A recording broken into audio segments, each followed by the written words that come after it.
Alright, so Samsung Galaxy Unpacked 2020 just wrapped up, and I promised you guys all the coverage you need and want, so that's why more videos are coming later today. But before we get into the Note 20 stuff, I just want to mention this whole press conference or press release or whatever Samsung did was very, very bad and cringe, and they were trying to copy Apple and epically failed. Everything was off, including the teleprompter. Let me play this clip here. Just watch this. Or when you get the Note. That's great. I enjoy gaming. Yeah, that's not the best, but let's look past it and let's look at the actual products released there. And right now we're going to talk about the Note 20 and the Note 20 Ultra. So, days before the event, I was planning to come here and talk all about the great Note series. I'm always a fan of the Note series, and I was expecting it to be much better this year with the promising details of the Note 20 Ultra and, overall the Note 20. But then we had sort of some leaks talking about how the Note 20 was going to be a disappointment with a different curved screen and sort of rounded edges and stuff like that. And I didn't really believe the rumors. I was thinking, oh, that's maybe some false stuff to make bad promotion. And that's what they say sometimes, like bad media isn't always bad. And that's what I thought when all those weird rumors were floating around. But then I watched the press conference this morning, and boy was I disappointed. Not only with the prices, but especially the Note 20, the standard Note 20. Now, usually what Samsung used to do was they used to have like a Note, and then they used to have the Note 10 Plus or the Note 9 Plus, which used to be like the bigger phone of the standard version, and not much spec difference, maybe a bit of a RAM boost or like a bit more storage, but nothing major. And then this year came, and the S20 Ultra came, but still they had the S20 and the S20 Plus. The Notes though, the Notes are quite different this year. They have a standard Note 20, which could just really be called the Note 20 Lite, can't be more disappointed, and then the Note 20 Ultra is the more good phone, but it's too maxed out and it's too highly priced, and overall this entire series isn't exactly what we were expecting. I usually recommend Note devices to people if you want some good flagship stuff for a decent value with the S Pen, a nice look, a nice feel, a nice boxy design, and the Note 20 is literally none of them. Literally none of them. And I don't know why anyone would want to buy this phone, and I'm trying to raise awareness for people who are planning to buy this and making sure that they don't. Now, don't get me wrong, the Note 20 Ultra is one amazing phone, but there aren't much people who want to spend $1,300 on a smartphone. Okay, so first, let's talk about why the Note 20 is really bad, or what are the specs that are causing me to think, and many people to think, that this phone is an absolute bust. So, this is a 6.7-inch OLED 60 Hz display. So 60 Hz on a flagship in 2020, already disappointing. A 1080p screen, 8 GB of RAM, and 128 GB of storage. That's it. No more upgrades, no less, no more. That's all you're getting. And then a plastic back. Yes, a plastic back on a flagship. You heard that right. But Samsung is saying that this is to cause that matte finish that you get on the back of the phone. It's a mix of glass and plastic. I don't know how far this is true, but I guess we'll just take their word for that one. And then it has a 12, and 64 megapixel back 3-camera setup and a 4300 milliamp hour battery. Okay, so the specs aren't the best. They're not that impressive, especially for a flagship. We'll see about that. But what's the price? Now this phone starts at $999 US.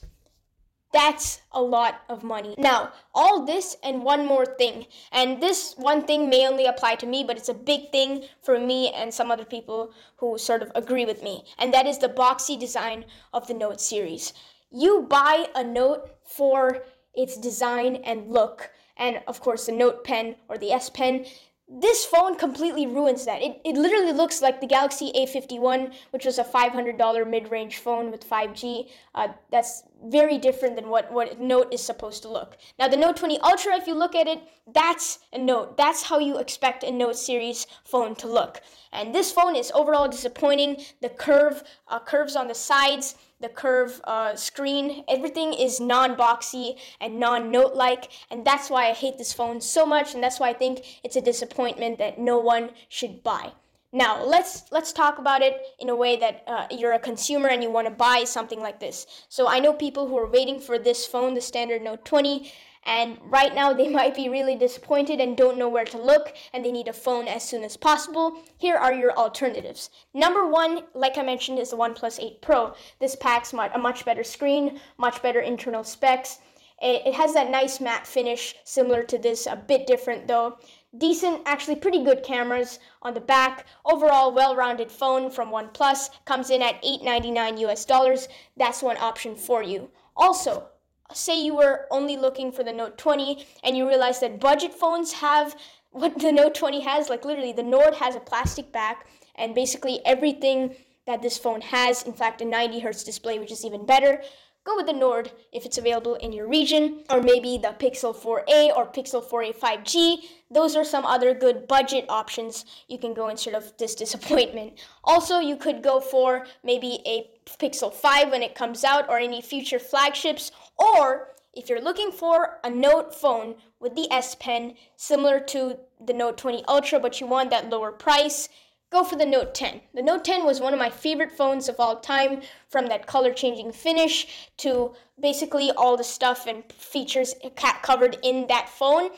I really like that phone. So I'll link some good links for all the phones I mentioned below. And yeah, that's pretty much it for my rant about the Note 20 and why it's bad. And just to clarify, nobody should buy this phone if I didn't get my point out there already. But that's not to discredit Samsung. Let's talk about the Note 20 Ultra. So here's my thing. If you want something with just $300 more, you can pay and get one of the best phones out there. Yes, I said this. This is one of the best phones out there right now. And let's forget the finish, because that finish is absolutely amazing and beautiful. But let's talk about the actual specs. So this is a 6.9-inch OLED 120 hertz display. Now it doesn't lock at 120 hertz. It's a variable refresh rate, so it changes to 120 hertz whenever possible. But just like the S20 Ultra, you can only put it in 1080p while in 120 hertz. So when you switch to 1440p, which is the max resolution for this display, it switches down to 60 hertz. Also, there's curved edges on the screen. Now, people are arguing that this may result in a lot of accidental touches. I personally like it. It's like a staple of the Samsung lineup. I don't think it'll be much of a problem.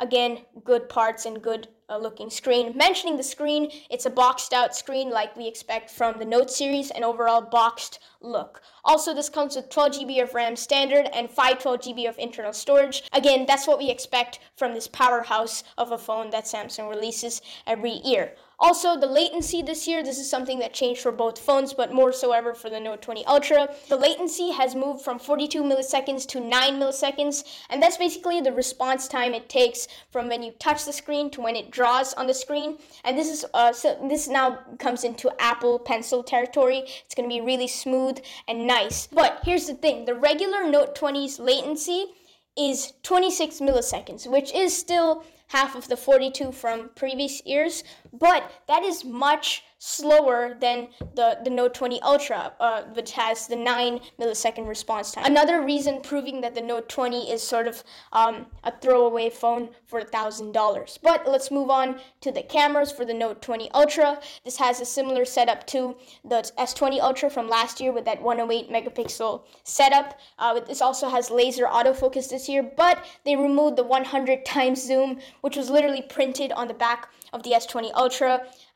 Nobody really misses it because it was really bad, but they kept it up to 50 times zoom on this phone. Also, this phone has a 4500 milliamp hour battery, which is a slight upgrade from the 4300 on the standard Note 20. So with all this, you really realize how much of a garbage phone the Note 20 was and how much you can get for $300 more. So that's why I said if you were looking for a $300 range between that $1,000 price, you might want to go for the Note 20 Ultra if you're sticking to Samsung and their S Pen. And so that is your first video of Galaxy Unpacked 2020, which turned out to be a rant and a PSA and sort of a awareness video for people who were planning to buy this garbage phone. I said it, yeah, the Note 20 is a really bad phone.